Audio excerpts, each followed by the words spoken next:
Peace and blessings. Wholeness and health, love and light. Peace and blessings. Wholeness and health, love and light. Peace and blessings. Wholeness and health, love and light. We're going to talk about illusion today. And of course, I looked up the word like I always do. And if I sound a little cloggy, y'all forgive me because I got gauze in my mouth. But I looked up the word illusion today. And it says illusion. Well, first I'm gonna say you must have no illusion or be under no illusion. And we'll get back into why I say that. Illusion. A thing that is or is likely to be wrongly perceived or interpreted by the senses. A deceptive appearance or impression. Example, the illusion of family togetherness. I found it strange that that was in the example because that's one of the that used to be one of the biggest issues in my personal life was the concept of family, because the only really real union that I know in my personal family only appeared at funerals. So it really wasn't no togetherness at all. It was all an illusion. It's another meaning. The subtle difference between illusion and delusion is that illusion can remain an abstract concept, while delusion is something clearly defining someone's misconception of the reality.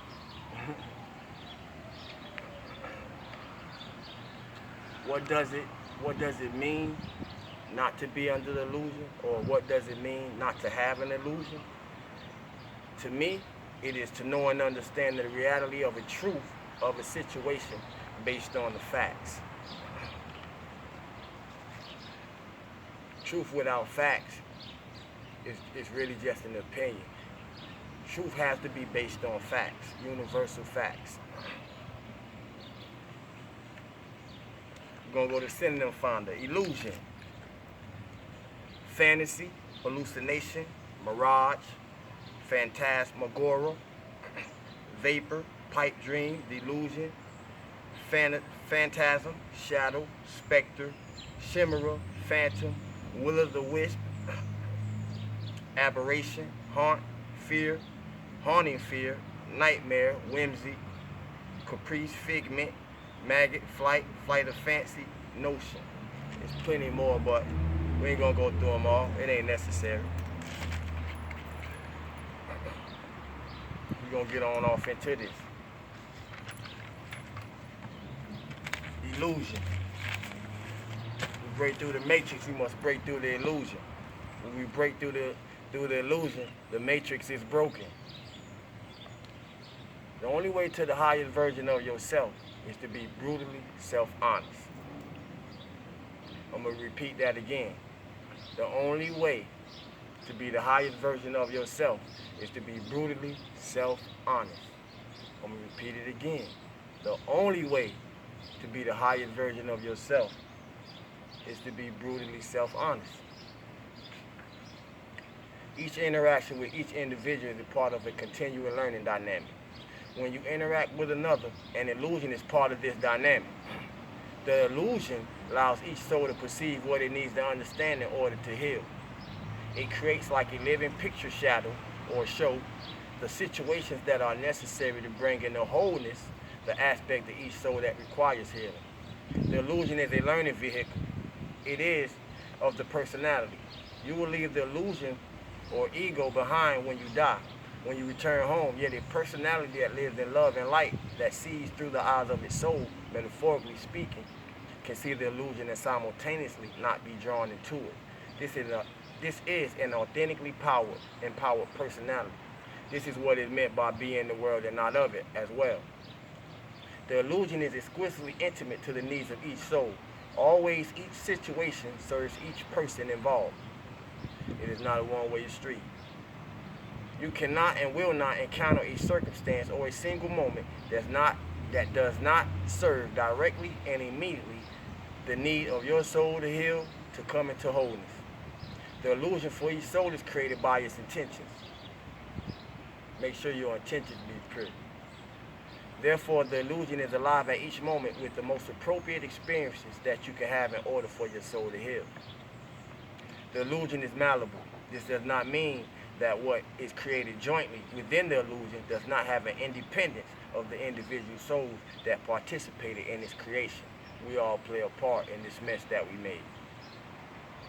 It means that there is no perception that cannot be healed, just as there is no intention that cannot be changed or replaced with another. Understanding how the illusion comes into being, how it works, the dynamics behind it, and the role that it plays in the evolution of the soul is at the heart of spiritual psychology. Spiritual psychology allows the personality to detach itself from the illusion and therefore to see it from a knowledgeable perspective, to see it in action. Just as, for example, an intelligence with a knowledge of modern medicine would be able to live among the populations of Europe during the time of the bubonic plague and not be affected by it. This is how I deal with COVID. And you think you draw sickness to you. You think illness and wholeness, you keep illness and wholeness connected to you. Law of attraction. A personality with the knowledge of the illusion and how it works is able to live within it and not be affected by it. Bubonic plague is transmitted by fleas or rodents. This is known now, but it was not known then. By keeping his or her environment clean, by avoiding all that attracts rodents, and by practicing personal hygiene, such a person could not only survive but also keep others safe as well. When we experience fear or anger or jealousy, we are in an illusion that is designed to bring to awareness those parts of the soul that require healing. So you can never say somebody made you mad. No, they might have did something, but the madness or the frustration or the anger came from within you. Only thing can come up and out is what's in you. These things do not actually exist. That is why pursuing them does not bring power. What exists between souls is love, and that is all that exists. By understanding this, the personality is able to remain aware within the illusion, to accept consciously the healing that it offers, and to help others heal as well. This is why I'm doing this. The power of awareness and knowledge is identical in both situations. The illusion holds power over you when you are not able to remember that you are a powerful spirit that has taken on the physical experience for the purpose of learning. It has power over you when you are compelled by the wants and impulses and values of your personality. So this probably won't resonate for the people that still living below their waist. What I mean by that, this probably won't resonate to the people that can't vibrate past their pockets. The illusion holds power over you when you are not able to remember that you are a powerful spirit. In other words, the illusion has no power over a personality that is fully aligned with its soul. Sawu to God, soul control. The illusion is governed by impersonal energy dynamics. It is shaped initially by the law of karma. The configuration of each personality, the unconscious intentions with which it is born, is determined by the karma of its soul. These intentions shape the personality's illusion, its reality within the earth school, until they are replaced by other intentions, unconscious or conscious. If the reactions of the personality create additional karma for the soul, and if that karma cannot be balanced within the lifetime of the personality, that karma contributes to the shaping of another personality, and the intentions of that personality creates its illusion, its reality within the earth school, and so on. Even after a personality becomes conscious and aware of its illusion and sets its intentions accordingly, the karmic obligations of its soul must still be met. Karma is karma, energy is energy. The awakened personality understands this and therefore does not respond to the experiences and the events of his or her life with anger, fear, sorrow, or jealousy, which would create additional negative karma for its soul, but with compassion and with trust that the universe in each moment is attending to the needs of its soul. This draws to it other souls with the same frequency or consciousness. To sum up what that just said was, you cannot treat current situations that pop up based on old thought or behavior patterns. Each personality draws to itself personalities with consciousnesses of like frequency or like weakness. The frequency of anger attracts the frequency of anger. The frequency of greed attracts greed. And the frequency of light attracts light, and so on. This is the law of attraction. Negativity attracts negativity, just as love attracts love. Therefore, the world of an angry person is filled with angry people. The world of a greedy person is filled with greedy people. And a loving person lives a life amongst loving people. The law of attraction creates a cocoon, so to speak, of light energy around each personality so that it seeks to heal its anger, its fear, or its jealousy. The metamorphosis process into wholeness is intensified and accelerated. It's brought to the center of the stage of awareness. The personality sees its anger or its fear not only within itself, but everywhere outside itself as well. If the personality chooses consciously to heal its anger or its fear, every circumstance, every encounter becomes irritating or fearful as the universe compassionately responds to its desire to become whole. Boy, it's a gruesome process.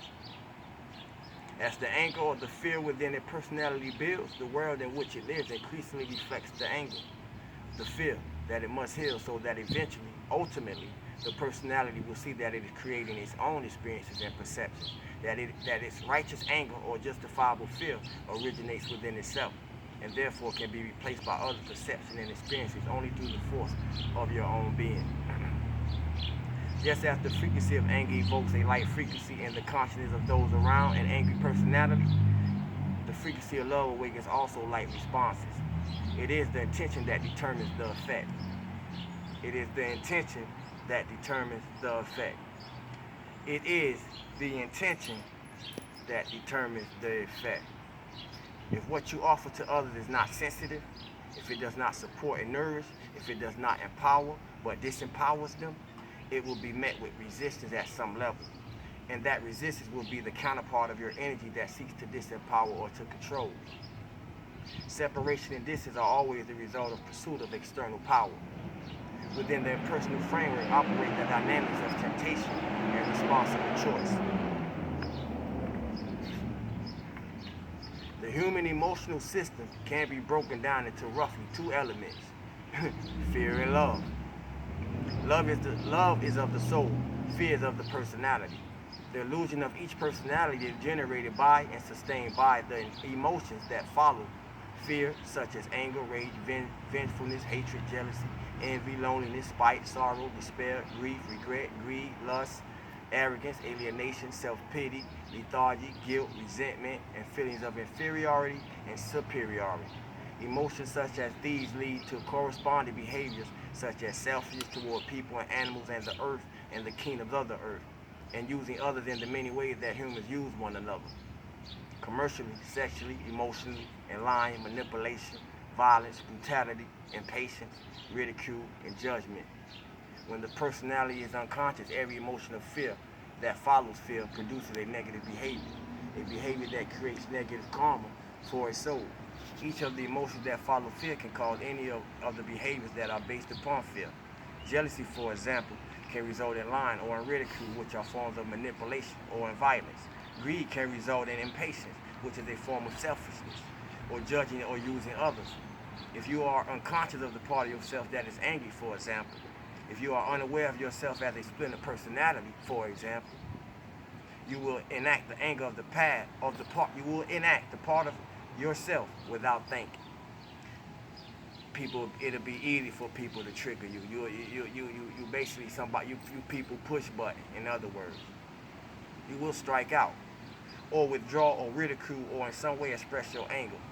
Your anger will spill out of your private energy sphere and into the collective energy of those around you, creating negative karma. As you encounter the results of your own anger, as they come back to you through the laws of karma and attraction, you or another of your soul's personalities eventually will learn to create differently, and so on for each of the negative emotions that follows fear. Behind fear is powerlessness. As you reach outward to fill the places within you that are empty of power, you learn one by one that those places cannot be filled in that way. Eventually, whether in this lifetime or after 1,000 lifetimes, you will turn toward authentic power. This is the unconscious way of learning. It is learning through the experiences that are created by the unconscious parts of the personality and through the experiences that are created by unconscious responses to those experiences. If a personality is aware of its unsplintered state, if it is aware not only of the aspect of itself that is angry and demands vengeance, for example, but also of the aspect of itself that is compassionate and understanding, it benefits from the dynamic of temptation.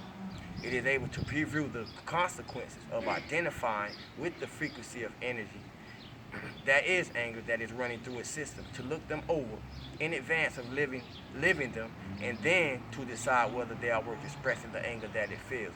That's called getting ahead of it. Getting out ahead of it. I practice every day when I get up. Feeling good to feel good. That's getting out ahead of it for any bullshit that may occur. It is able to foresee through its decision to foresee how expressing the current of anger in that moment will affect itself and the people around it, and also the effects of expressing understanding and compassion. The unconscious personality is not aware in the moment of its anger or its rage that there are aspects of itself that would prefer to respond with compassion and understanding, but it would recognize them if it could see clearly in that moment. What of the parts of itself that suffer the loneliness and alienation that results from expressing anger, because nobody want to be around it? The parts that long for warmth and companionship, for relationships of a depth and quality that are not possible to those who live in anger or fear or jealousy, because nobody want to be around it. If the personality that is tempted decides to align itself with love, with clarity, understanding, and compassion, it gains power. The impulse towards anger or resentment or vengeance loses power over it. And in this way, step by step, consciously, decision by conscious decision, it becomes truly powerful. If it decides to remain unconscious to avoid responsibility for its action, it allows negative currents of energy to form its words and shape its actions. This results in negative behavior, and this results in negative karma. What does this mean in terms of the illusion?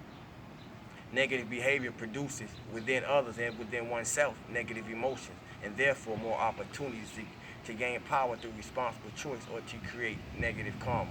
I got tired of, getting the same results by doing the same shit. So when I started doing different things, I'm living a whole new life. I'm integrated. I'm living a life. I'm living a life I never lived before. It feels good here. Negative karma means that the personality that chooses negative behavior will experience that same negative behavior from another personality, and again be given the opportunity to release or continue that mode of learning. There is no escape, man. You'll continue the same lesson through different people until you master the lessons. And then when you master the lessons, the same lesson won't appear. You'll be in a whole different frequency, creating whatever the next thing is you got to learn. This is the illusion. It is an illusion because you and the other souls that are involved have agreed in compassion and wisdom to participate in the learning dynamics of the Earth School in order to heal. It is illusion because within non-physical reality, neither space nor time, nor anger, nor jealousy, nor fear exists. We are only one. It's an illusion because when you return home, it will cease to be. Why? Because in reality, we are only one. We many versions of the same thing. Therefore, how are you to judge a soul that is involved in this learning process? What step or steps do you abstract and say, this is wrong, that is worth it, here she has succeeded, and here he has not? You cannot judge the learnings of a soul on the basis of how that learning takes place without creating negative karma. The best judgment is no judgment. In other words, a soul is capable of being examined and processed, just as you can ask yourself, where does my anger come from? And realize that it springs from a multitude of dynamics, some of which were set into motion centuries ago or longer, and that are only now coming to completion. That is a current of energy within you that you are seeking to release in order to heal your soul and balance your karmic energy. You cannot try another as if you were a judge in a court for a single angry experience. Rather, you will have to see clearly that there is a process unfolding, and add to that the factor of karma. You can only judge that the soul is involved by its own will in a process of healing, and that it is evolving, expanding, as are you, and as is the rest of the universe. This is non-judgmental justice. It is justice that not judge the process of the soul's evolution, except that it recognizes with love that the soul is reaching for love. It is not the way of the universe to look through the eyes of right and wrong and failure or success. How do you know what success is? Can you see in fullness the causes and effects of your being and of your acts and of your words? Therefore, how do you know what success is, and how can you possibly imagine what failure is? What is failure but a cause and effect? What we call failure is simply a cause and its effect, simply the process of cause and effect in action. It is wise to imagine the dynamics that we think of as failure and success as not truly existing, but because they do not from the position of truth, only from the position of judgment and opinion. How can you say what within the illusion is worthy and what is not? Unworthiness is the judgment of not being perfected, but look around you. Do you see perfection completed by each human being, except that they are, in their own process, perfect and worthy? It is the process that is worthy and perfect at all times, and in that you complete the task fully. How is it possible to know what to pursue within the illusion and what not to pursue? And ask yourself, what is the difference between your essential needs and your adopted needs? Or perhaps another term might be artificial needs. Wow. What are your genuine needs, and what are the needs that you have created for other reasons? To control or to maneuver others or to gain attention? Distinguish these in your mind. Know yourself deeply and clearly enough to recognize what is a legitimate need of you as a human being, and of you as that part of yourself that has created needs for certain other reasons, such as to gain external notice, trying to be noticed, having prestige, or to become a distinguishable individual. Learn to identify these and then choose which you wish to live with. Learn to identify these and then choose which one you choose to live with. For example, is your irritation at the neighbor's noise a result of a genuine need that is going unmet, or a created need? Does your annoyance with the sounds that the garbage truck makes, or your desire to have the clerk at the grocery store treat you politely, reflect an essential need or an artificial need? Learn to distinguish your real needs, what you truly need as a human being and a soul, from the needs that you have adopted for reasons that are based on external power or external people and do not emerge from the needs of your own soul. Once you get a closer sense of that, you can begin to separate yourself from your artificial self, and then you are in a position to choose clearly how you wish to respond, and to hold yourself accountable when you allow your artificial needs to take over. Authentic needs belong to the soul. You need, for example, to love and to be loved. You need to express your creativity, whether that is in raising a family or leading a country. You need to cultivate your spirit, to work consciously at aligning your personality with your soul. You need to be counseled with the impersonal wisdom of your non-physical teacher, spirit guides or what have you, and the guidance of your non-physical guides. These are some of your authentic needs. Non-authentic needs belong to the personality. They are what you adopt in your physical life in order to maneuver the space you claim and walk upon in the earth. Artificial needs are the needs from which the negative karma is incurred.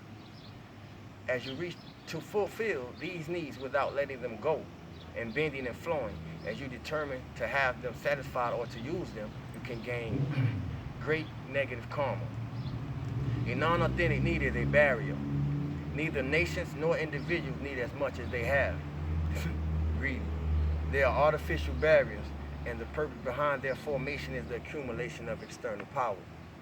The secondary gain, so to speak, behind the creation of artificial needs is artificial power. Look clearly and you will see it everywhere, in marriages, and in international relations, in every conflict. It is not possible for you to experience the complete emergence of your soul when you are clouded over by artificial needs. When that happens, all you can see are artificial needs, and you see them as being ever so important, ever so significant, ever keeping you in bondage. As you look at your not as authentic needs, can you see how they drain energy from you? So long as your priorities come from your lesser self, you cannot touch your higher self in a direct way. Authentic needs are the needs that are always met by the universe. I have no want because I want not for nothing. The universe supplies all my needs. All is well. The universe is that which supplies you with your authentic needs. You are always being given opportunities to love and be loved, for example. Yet ask yourself how many times in your life you have squandered these opportunities. Plenty. Me plenty. By learning to respond to your authentic needs and by allowing your artificial ones to drop aside as necessary, you become more open and understanding and compassionate with others. There is a natural give and take in the course of every human life. Each human being has authentic and non-authentic needs. And that is where the natural grit for the flow between us comes from in the living environment. You begin to learn to give and take as you begin to work through and understand of what your real needs are. And learn to compromise and give and transcend when it comes to the needs of those parts of yourself that are not genuine or do not enhance your development. If you see clearly through your own authentic needs, you will see that what you are really feeling threatened by when you experience an artificial need is the loss of your power. And therefore, rather than being able to address it directly, you create an artificial need that does the speaking for you. Learn to address the real need so that you do not have to burden yourself with behavioral patterns that are not true to your own nature, that cloud you, that give you some artificial persona that you have to live up to. Begin by truly watching your own needs and action where they are real and where they are not. And where they are not, expect to experience a negative emotion. Expect to experience resistance. Work on becoming one step detached from that feeling so that you are no longer blinded by or unaware that you are feeling it. Become a step away so that you can let it begin to work its way through you without penetrating as deeply as it does in terms of creating action and negative karma and thoughts and emotional withdrawals and all the other reactions it creates within you. Become one step detached from it, and every time that you are able to see it, you will become more and more detached. You will begin to be able to see the illusion in motion, and that is a part of authentic power. Keep your thoughts only on that which you want. The art of attachment is no attachment. Be one with all, but attached to nothing. Peace, blessings, wholeness and health, love and life. This is Sawu the God. Y'all enjoy y'all day. And those that rock with me, press that like button, man.